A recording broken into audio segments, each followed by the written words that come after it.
Well, thank you first of all. Bonsoir. It's very comfortable. What a beautiful cinema. Yeah. Isn't that great? Yeah. Gorgeous place. Well, for a gorgeous film, may I add. Well, thank you first of all for bringing a super feel-good movie. It was high time. We need that. So inspiring, feel-good, and very powerful. So my first question will be for you, Dexter, as the director who did it all, so to speak, almost. You hear that? I did it all. Yeah, exactly. So this is obviously a very inspiring story, but I wanted to know what inspired you about Eddie's journey to make it into a film and bring it to the screen. Well, 28 years ago, I remember watching Eddie on the TV in the Olympics, and he was regarded in England as a bit of an embarrassment, really. You know, he was kind of this crazy English guy who... we have no mountains in England, we have very little snow, and we certainly don't have any ski jumpers, and suddenly we were sort of thrust onto the world stage with this funny-looking Englishman who came last in the Olympics, and so I think we were a bit embarrassed by him in that very English way.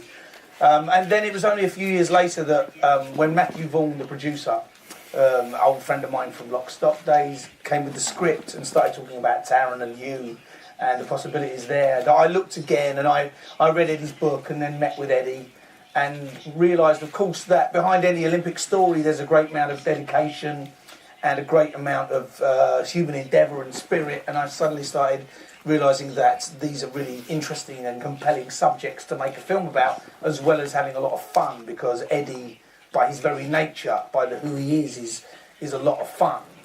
So that was maybe 19 months ago, not long. You just mentioned the word fun, and I heard many laughs as was behind the door, like when the film and the credits roll down. So this is time for your fun questions. Who has the first question here? Well, first question will go here, please. Bonsoir. Bon, pour l'équipe. Je voulais savoir un peu comment vous êtes entraîné pour le rôle. Si vous aviez fait du saut à ski, et je voulais savoir si Hugh était un aussi bon entraîneur dans la vie que dans le film. All right, well, this is a question for you. First of all, congratulations for the movie. And the first question is for you, Taron. Obviously, I mean, how did you train for the movie? Did you actually do some ski jumping? And was you as good a coach in real life as he was on screen? Good question. Very good question. Yeah. The short answer is no. What do you mean you didn't ski jump? To the second question. Yeah, to the second question. Both parts of the question is no. No, I didn't do any ski jumping. I learned to ski for the film because I'd never skied before. Ski jumping is I mean really very specialist. You don't even get stuntmen who ski jump. You get ski jumpers who ski jump, and that's what we did. And also, if I'm completely honest, I had no interest in ski jumping. It is terrifying. Like Hugh, for a very short period of time, was boasting that he would quite like to have had a go. Oh, you did. And then he got to the top of a ski jump and went white as a feather and said, "No, I think I'll pass." Actually, Dexter did say Tom Cruise would do it. it's true. He did say that. But the moment you're up there at the top of the 90-metre, any idea of doing it, unless you're Eddie the Eagle, it just goes out the window. Also, as well, ski jumpers. I mean, I think what happens in these countries where ski jumping is prevalent is they go into schools when kids are around the age of 5 and they essentially pick the smallest, slightest kids. Craziest kids. I'm the craziest kids. Whereas I was like the small, like the stocky, kind of like robust, squat kid who had a massive instinct for self-preservation. I've never broken a bone in my body. So like, I'm not really ski jumping material. And what about the other part of the question? Hugh being a good The coach. truth. We want to hear the truth. About whether he was a good coach. Yeah. What, like in terms of ski jumping? Or do you mean in terms of acting? Oh, darling, I owe him everything now, of course. Yeah. He's completely honed my craft. I wasn't a fraction of the actor before working with him. We're not done. There's a long way to go. Yeah. It's brutal, man. Actual whip behind me. Don't do it again.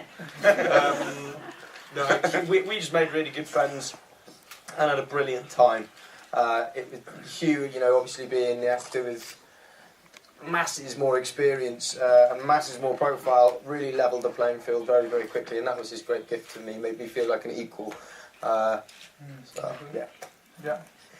Question here. Oh, here, and then we'll go back to you. Hi, Taron. Hi, how you doing? Where are you? Hi, man. I've heard you say you watched the movie with the real Eddie next to you. Yeah. What was it like? I mean, yeah, I can swear, I shat myself. It was absolutely terrifying, yeah. So I was in Wales at the time, and Matthew Vaughan invited me down for a screening, and sort of tricked me, really, because I didn't know Eddie was going to be there. Walked in, Dex was there, you know, mates of Dex, some mates of Matthew's, our producer, obviously, and then Eddie and loads of his friends and family. And I'd been out the night before. I was all anxious and nervous and weird because I'd had like about 15 Jaeger bombs. So I came in and got sat down next to Eddie and had to watch the whole movie with him. And I didn't know what he was going to think, you know, because obviously, like, you know, I think it's really important. Like, I think it's really important when you watch this movie. It's not like a biopic. This isn't, you know, Gandhi or Capote. It's a comedy inspired by Eddie the Eagle, you know. It's a buddy comedy. Hugh's character didn't exist. So, like, we've made a comedy out of this guy's life, right? So, but it was always very, very, very important to me that we treat him with great affection because we wanted to celebrate him. We never wanted to make him a fool. You have to fall in love with the character. But there's nothing to say he's going to see it that way. But thankfully, when the credits rolled and I turned around at the end and to see his reaction, he was crying. So we're really proud of that. We're proud of how he's responded to it. Yeah, he's been to various places around the globe with us, helping us promote it. So it's been good. And you had met him before anyway on the set. He came on the set as well, right? Mm-hmm. So you really like. Did he bring anything to the actual dynamics when he was on the set? I've got to say, when he came to the set, we were filming in Germany. And we were filming the first scene is the scene where these two meet for the first time. And it's a great scene. Hugh jumps out of the snowplow and Taron's there all messed up after falling several times, after smashing himself up and down. And it's a great moment for Eddie to see. And Eddie came and he just was only looking at the ski jumps. And there was Hugh Jackman and Taron were doing the scene and he was interested, but really he just was only looking at the ski jumps. And I could tell that it was great and everything. We were making a movie about his life, but he was bored. He wanted a ski jump. He was just like, I wonder if I should go out and do a ski jump. I mean, he's a man obsessed. He's a passionate man. He did a jump about three or 4 weeks ago for charity, a 90-metre jump, and he landed it. And he's aged 52. I mean, he loves it. He absolutely loves it. With us, yeah. With you? With you guys? My 9-year-old out-jumped him in the unofficial British Championships. Hey! Wow! Applause! Yeah, and you're absolutely right. He jumped the 90 2 weeks ago. Yeah. Amazing. Yeah. It's cool. He is just great. Yeah. And passionate and full, you know, loves it. He lives it and breathes it. He is great. You have to be, I think. And once you get into those ski runs, once you get in, there's no turning back, there's no stopping, is there? I mean, you're committed, I think, yeah, it's how he lives his life. Can I ask you a question? Because we get asked it all the time. Would you allow your kids to jump it? Right. Was there any sort of reservations you had? Louis' record is 78. He's done 78 metres, and my oldest boy, who's 15, has just been at the Youth Olympics in Lillehammer. Yeah. And his record is 137. But it must be nerve-wracking, right, for you as parents? Very The funny thing is actually what they say about the 6-year-old and starting. Yeah. That's what happens. Yeah. And the fact is that they start on the They build 10 it up. and they slowly build up and they Right. slowly build up, and you're more concerned about whether they're going to have a great time. Good than idea. actually. Yeah. It must Says be the dad. amazing. Says the dad. The mum is terrified. Question here, please. Hi. Nice to meet you, mate. That's fine. Thank you a lot for this moment. Such a happy moment. It makes I'm very happy all the time. So thank you. And I just came from England to see you guys tonight. So thank you. And That's where we normally are, isn't it? yeah, I missed you on the St. Paddy's Day. I wanted to talk to you about the message, the way of life. Always participate and be happy. And I love France.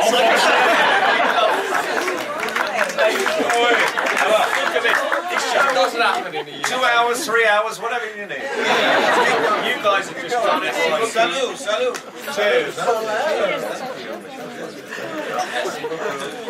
Oh, this is a bit bad. Cheers. No, it's great. And you don't drink. First time. Salut was Italian. Right. What do we say in France? What do we say in France? Santé, santé bonheur. In Wales we say Iechyd da. Santé. What do they say in Australia? Oi, that's mine. All right. Hands off. Back to you, lady. So I wanted to know, for your acting career, Taron, we saw you a lot of time, since like Kingsman, and Legend, and maybe something, with the shortlist we don't know about. And I wanted to know if, and especially for you, Jackman, always wanted to go further, never give up, try everything. You tried, Prisoners was so huge, so dramatic, and now, very comedy. You can do anything, and I hope for you too. Thank you. So what do you think about this message for acting career? Whether you're an actor or not, I love the message of this movie, and this is not my line. My friend Donna, who has 3 kids, came and saw it when I saw it for the first time, and when she walked out, she goes, every parent should take their kids to this movie, because it just shows you don't have to win to be a winner.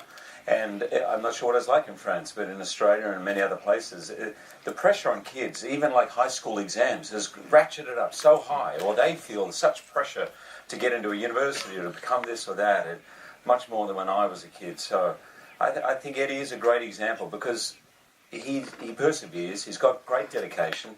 He broke all but 3 bones in his body, sorry, I shouldn't have mentioned that.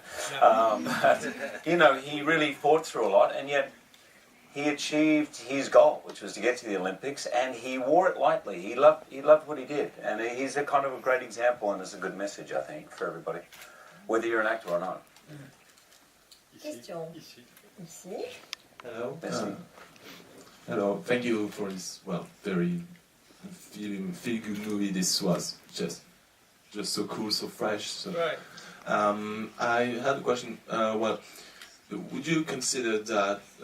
Would you have considered an athletic career if you hadn't been an actor, or do you consider that being an actor is, in a way, being an athlete, going every day on set and train for the role and prepare for it and get into it? The second part of this question was, did you learn something for example, from Christopher Walken, who is some kind of a legend, some kind of a great actor who has a great past, and did he give you some tips? Did he was nearly like a father to you? To Hugh or Taron? The 3 of you. All right. Yeah. 3 of you. Okay. I think, if I may say so, if I may speak for Hugh, which I can do now.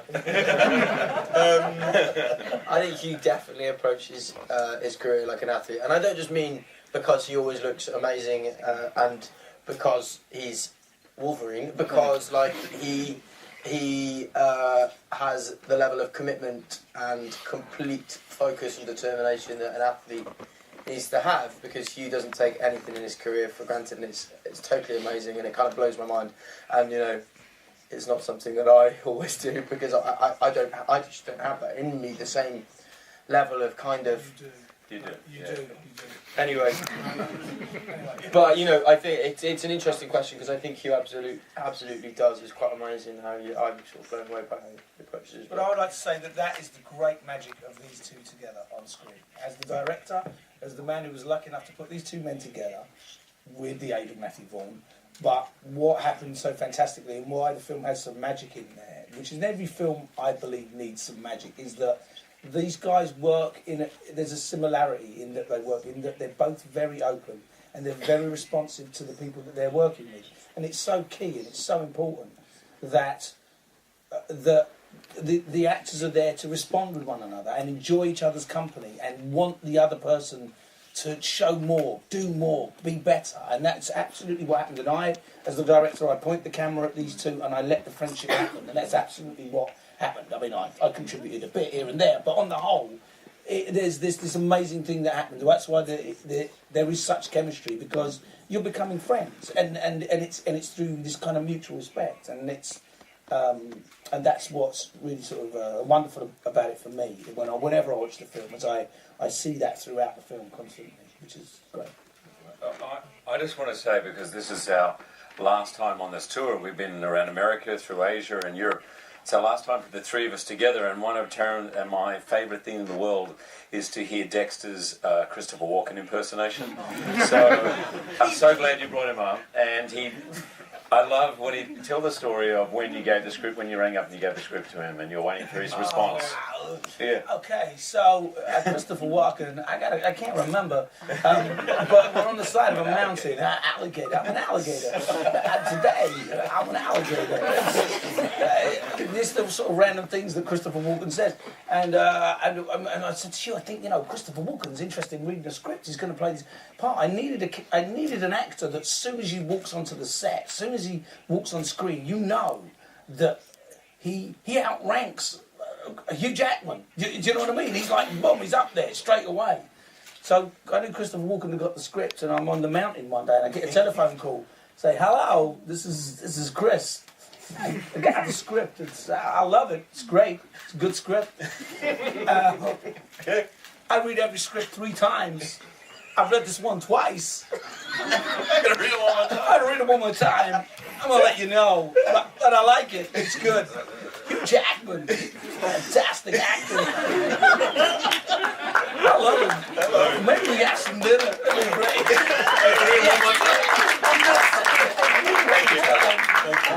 Three times you read your script. You read it. You loved it. He's in the movie.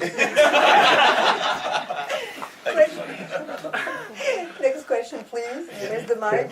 All right. Hi, thank you for the movie. It was very fun. The 80s in this movie is like there's a big love for the 80s.